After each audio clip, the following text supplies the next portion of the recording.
Welcome back to English SpekNest, the place where English isn't a subject, it's a conversation, a feeling, a daily rhythm.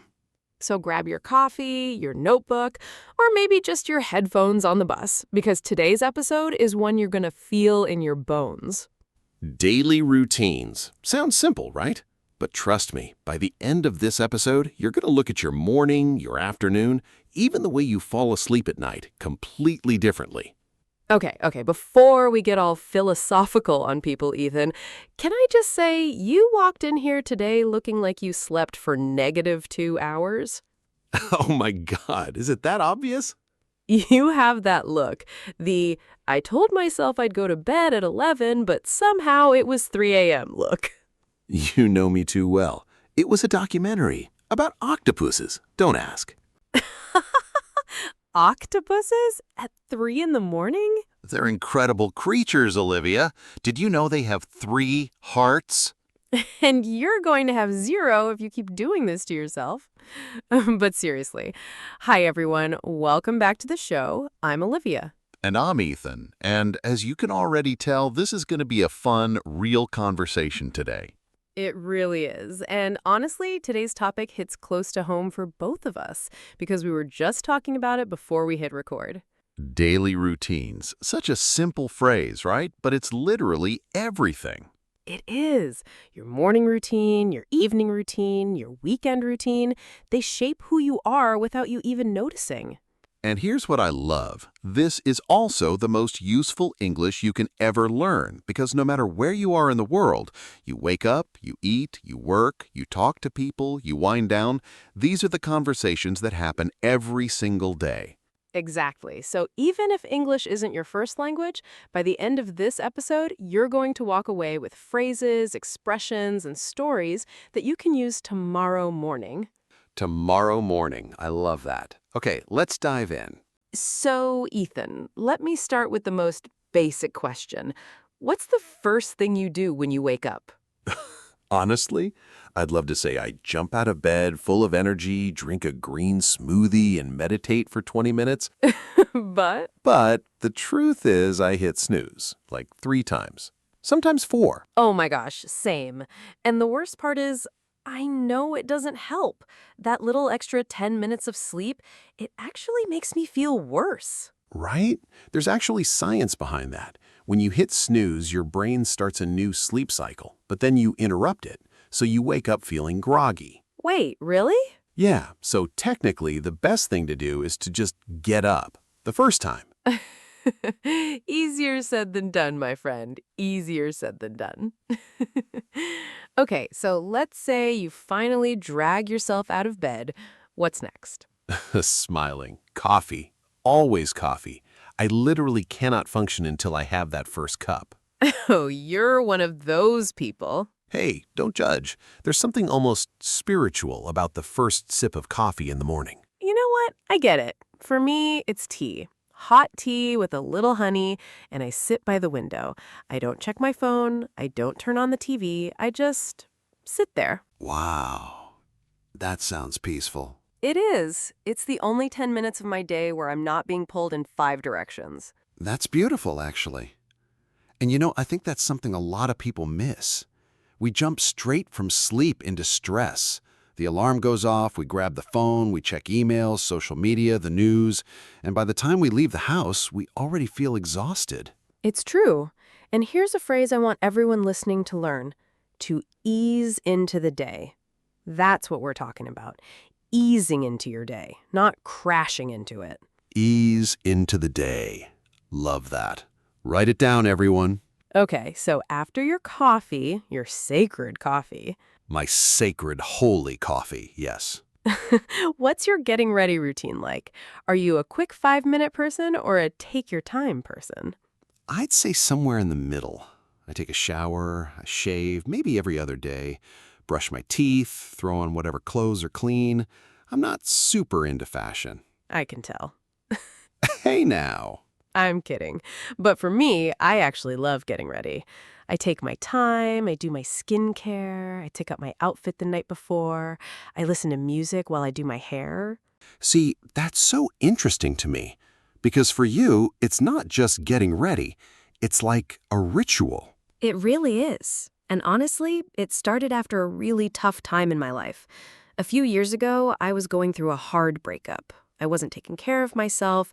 I would just roll out of bed and throw on sweatpants and feel terrible all day. Hmm.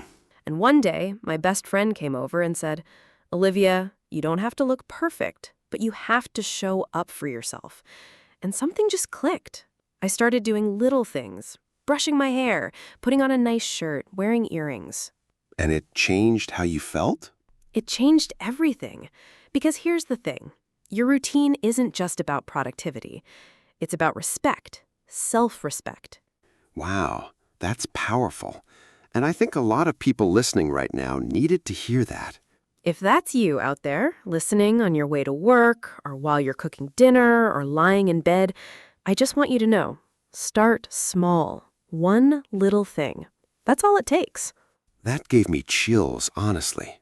Okay, let's keep moving through the day. So you've gotten ready, you've left the house. What does your commute look like? My commute is chaos. I live in the city, so I take the subway. And let me tell you, the New York subway at 8 a.m. is not for the faint of heart. I bet. I work from home most days, so my commute is literally walking from my bedroom to my desk. I hate you. But honestly, it has its downsides too. Like sometimes I forget to even step outside.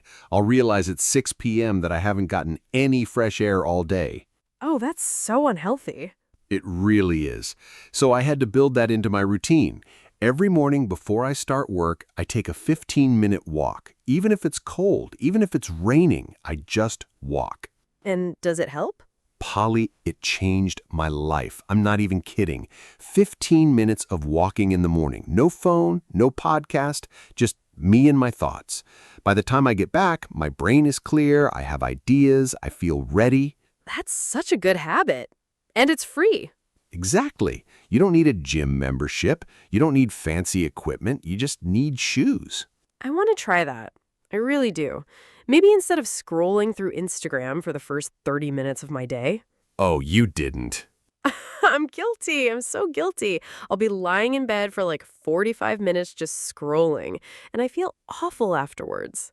You're not alone in that. I think 80% of people do that, but it's a habit we can break. Hey, real quick, if you're enjoying this conversation, if it feels like you're just sitting here with us having coffee, we'd love for you to be part of our community.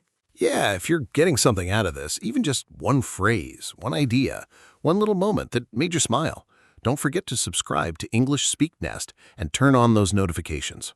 We post episodes like this every week. Real conversations, real English, real life. And honestly, it means the world to us. Every single subscriber, every comment, every person who tells us, "Hey, I used a phrase from your show today and it worked." That keeps us going. So go ahead, hit that subscribe button, and let's keep this conversation going. Okay, back to the show. So once you actually start working, what does your day look like? I try to do the hardest thing first. There's a phrase, eat the frog. Have you heard that? I have, but it's so weird. Why a frog? I know, right? It's from a Mark Twain quote. He said something like, if you eat a live frog first thing in the morning, the rest of the day will be easy because nothing worse can happen. Okay, that's actually genius and kind of disgusting. Exactly. But the idea is, do the thing you're dreading first. Get it out of the way. Because if you don't, it sits there in the back of your mind all day, draining your energy. That is so true. I always procrastinate the hardest stuff. I'll answer 10 easy emails before tackling the one big project that actually matters. Yes, and then by 3 p.m. you're exhausted and you still haven't done the important thing. Why are you describing my exact life right now? Because we're all the same, Olivia. We're all just humans trying to figure it out. Okay, what about lunch? Are you a sit at your desk and work through lunch person, or do you actually take a break? I used to be the worst about this. I would eat lunch at my desk, staring at my screen, barely tasting the food, and I'd feel terrible by the end of the day. Same. Then, one day I read this article that said when you eat while distracted, your brain doesn't fully register that you ate, so you end up hungrier later, and you don't enjoy your food, and you don't give your brain a break. So you're losing on like 3 different levels. Triple loss. So now I take 30 minutes. I close my laptop, I sit at the table or I go outside if it's nice, and I actually eat. That's beautiful. It's such a simple thing, but it's so radical in today's world. It really is. We've made being busy a badge of honor, and it's killing us. Okay, can we talk about the afternoon slump? Because by like 2:30 in the afternoon, I feel like a zombie. Oh, the 2:30 slump is real. It's almost universal. So what do you do? A few things. First, I don't reach for more coffee. That was my old habit, and it would mess up my sleep. Instead, I'll drink a big glass of water. Water? Really? Dehydration is one of the biggest causes of afternoon fatigue. Most of us are walking around dehydrated, and we don't even know it. Huh. I never thought about that. Second, I'll do something physical. Even just standing up, stretching, walking around the room for 2 minutes, it gets the blood moving. You know what I do? I'll step outside, even just for 5 minutes, get some sunlight on my face, and it's like a reset button. Yes, sunlight is huge. And here's another phrase for our listeners, to recharge. That's what we're doing in the afternoon. We're recharging, like a battery. I need to recharge before this meeting. Grinning, exactly. Perfect usage. Okay, let's fast forward to evening. You finish work, you're home. What's the vibe? This is actually my favorite part of the day. There's something so peaceful about closing the laptop, taking off your work clothes, and just being a human being again. I love that. Being a human being again. Because during the day, we're employees, we're managers, we're parents, we're all these roles. But at night, you get to just be you. That's so true. And I think a lot of people skip that. They go from work straight into Netflix, scrolling, more screens, and they never give themselves time to just be. Right. So for me, the first thing I do when I get home, or close my laptop since I work from home, is I light a candle. A candle? Yeah, I know it sounds silly, but it's like a signal to my brain that work is over. The day is shifting. That's not silly at all. That's a ritual, and I love it. What about you? For me, it's changing clothes. The second I walk through the door, I take off my work clothes and put on something comfortable. Sweatpants, a big t-shirt. It's like I'm physically letting the day go. That makes so much sense. What about dinner? Do you cook, order in? Honestly, it depends on the day. Some nights I'm super inspired and I'll cook something nice. Other nights, it's literally cereal for dinner. Cereal for dinner is the most adult thing ever, by the way. As a kid, you'd think being an adult means 3-course meals. Nope. It's cereal at 9 p.m. It's freedom, Olivia. It's freedom. But on a serious note, I do think there's something really beautiful about cooking. Even something simple. Like last week, I made this pasta. Just pasta with garlic and olive oil. Nothing fancy, but I had music playing and a glass of wine, and I just enjoyed the process. That sounds amazing. It was, and it made me realize the routine itself can be the reward. We're so focused on the destination, the goal, the result. We forget that the doing is the whole point. The doing is the whole point. Wow. I'm going to remember that. You know, Ethan, I want to get a little deeper for a minute. Is that okay? Always. When I was younger, I used to hate the word routine. I thought it meant boring, predictable, the opposite of adventure. And now? Now I think routine is what gives life its meaning. Because when everything is chaos, when life is throwing things at you, your routine is the one thing you can hold on to. Yeah, that's powerful. When my dad got sick a few years ago, my whole world fell apart. Nothing felt stable. But every morning, I still made my tea, I still sat by the window, I still took those 10 minutes. And those 10 minutes were the only thing that felt like me, the only thing that hadn't changed, and it kept me going. Olivia, thank you for sharing that. I think a lot of people don't realize this, but routines aren't about being rigid. They're about giving yourself something stable to come home to, inside yourself. Yes, exactly. I had something similar happen to me. A few years ago, I was working at a job I hated. I'd come home miserable every night, and I started losing myself. I didn't recognize the person in the mirror. That's so hard. But there was this one thing I did. Every night before bed, I would write in a journal for 10 minutes. Just 3 things I was grateful for, even if my day was terrible, especially if my day was terrible. That's beautiful. And after a few months, I started to notice, even on the worst days, I could find 3 things. The smell of rain, a nice text from a friend, a good song that came on the radio. And slowly, my whole perspective shifted. Did you ever quit that job? I did, about 6 months later. And I think the gratitude practice gave me the strength to do it.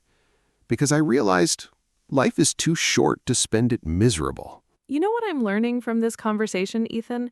That routines aren't just about productivity. They're not about being a perfect, optimized human. They're about taking care of yourself, about being kind to yourself. Yes, that's it exactly. And I want to ask everyone listening right now, what is one small thing you do every day that brings you peace? It doesn't have to be big. It doesn't have to be impressive. Maybe it's the way you fold your laundry, the way you talk to your pet in the morning, the 5 minutes you spend looking out the window before bed. Whatever it is, we'd love to hear about it in the comments. Because honestly, those little things are what make us human. And reading those comments is one of our favorite routines. So please, share with us. Okay, let's shift gears a little. Let's talk about weekends, because weekends are a whole different beast. Oh, totally. Weekends have their own rhythm. So tell me, are you the kind of person who keeps the same routine on weekends, or do you let it all go? I used to be the let-it-all-go type. I'd sleep till noon, eat junk food, stay up late, and by Sunday night, I'd feel terrible. And then Monday hits like a truck. Exactly. So now I keep some of my routine. I still wake up around the same time, I still have my coffee, but I let myself be more relaxed. Maybe I don't work out. Maybe I read for 2 hours instead of 1. It's softer. I love that. Softer. That's a perfect word. What about you? Honestly, my Saturdays are sacred. I have what I call slow Saturdays. I don't make any plans before noon. No alarms, no appointments. I just wake up when I wake up. I make pancakes, I read in bed, I take a long bath. That sounds incredible. And then Sundays, I get a little more productive. I'll meal prep, do laundry, get ready for the week. It's like Saturdays for the soul and Sundays for the body. Saturday for the soul, Sunday for the body. I love that. Trademark it. Can I share something I've been thinking about a lot lately? Please. I think the nighttime routine is the most underrated part of the whole day. Everyone talks about morning routines. Wake up at 5 a.m., drink lemon water, meditate, journal, exercise. But nobody talks about how you end the day. That's a really good point. Because here's the thing. How you end your day determines how you start the next one. If you go to bed stressed, scrolling on your phone until 2 a.m., you're going to wake up exhausted and anxious. So true. But if you end your day with peace, reading a book, having tea, talking to someone you love, you wake up feeling like a human being again. I never thought about it that way. The nighttime routine is the foundation of the morning routine. Exactly. So here's what I do now. About an hour before bed, no more phone. I'll read, I'll write in my journal, I'll have some chamomile tea, and the next morning, night and day difference. And how long did it take to build that habit? Honestly, months, I'm not going to lie. The first few nights I felt twitchy. I kept reaching for my phone.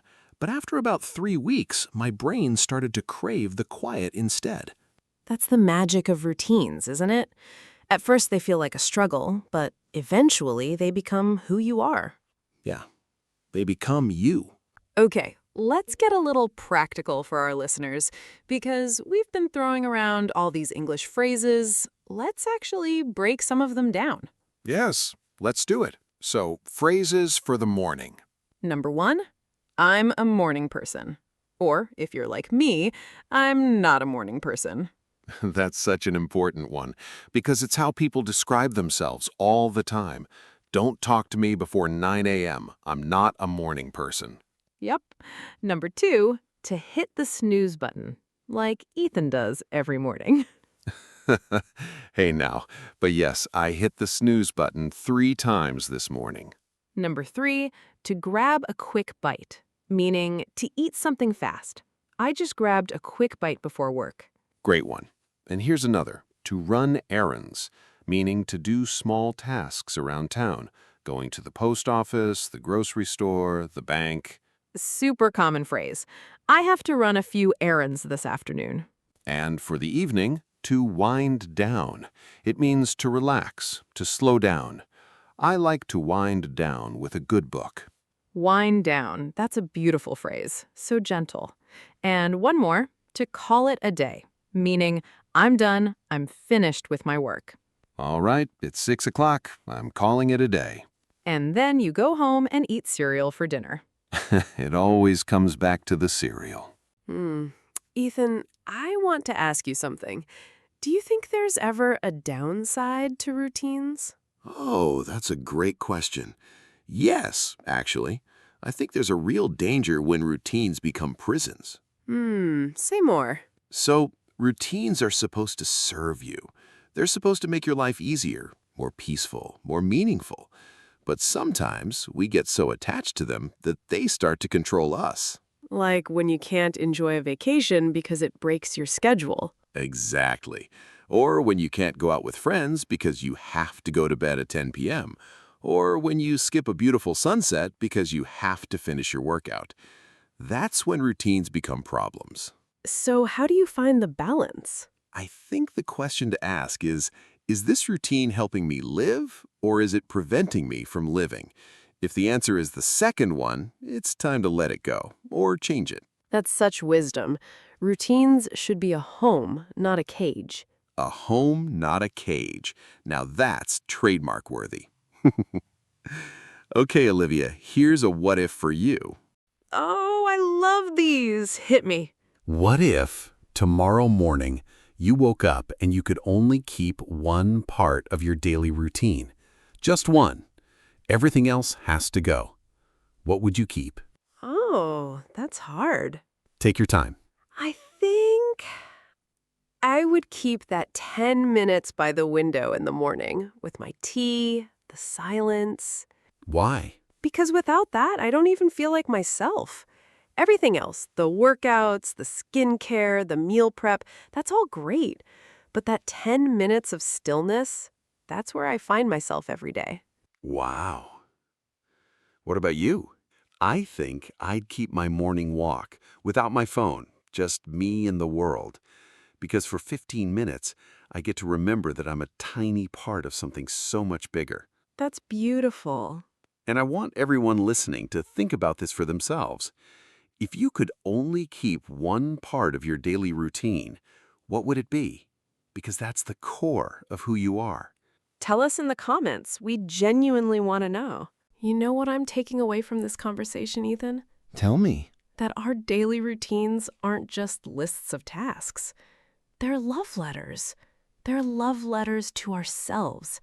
Every morning when you make your coffee with care, when you take a breath before opening your laptop, when you light a candle at the end of the day, you're saying, I matter. My day matters. My life matters. Wow, that gave me chills. And here's what I want everyone listening to remember. You don't have to have a perfect routine. You don't have to wake up at 5 a.m. You don't have to meditate for an hour. You don't have to drink kale smoothies. Thank God. You just have to find the small things, the little moments that make you feel alive, and then do them every day, like a love letter. That's the takeaway, everyone. Routines aren't about discipline. They're not about being a productivity robot. They're about love. Love for yourself. Love for your life. And if you're listening right now and your life feels chaotic and you don't have any routines and you feel like a mess, please hear this. Just one thing. Pick one thing. Tomorrow morning, maybe it's making your bed. Maybe it's drinking a glass of water before coffee. Maybe it's opening the window for 30 seconds. Just one. And then build from there, slowly, gently. Because your life is built one ordinary moment at a time. And the ordinary moments, they're the magic. The ordinary moments are the magic. Okay, friends, we've come to the end of another episode. And I just want to say thank you from the bottom of our hearts for spending this time with us. Whether you listened while you were cooking or driving or folding laundry or lying in bed, you let us into your day, and that means the world. Now we want to hear from you. What did you think about this episode? What's one part of your daily routine you absolutely love? What's one you want to change? Drop a comment below. We read every single one, and honestly, the comments are some of the best parts of our day. It's part of our routine. Yes, reading your comments is officially a part of our daily routine. And if you haven't already, please subscribe to English SpekNest. Hit that bell, turn on notifications so you never miss an episode. We post conversations like this every week. Real English, real life, real connection. And we'd love for you to be part of the family. Until next time, take care of yourself. Be kind to yourself. And remember, the ordinary moments, they're the magic. I'm Olivia. I'm Ethan. And this has been English SpekNest. We'll see you next time.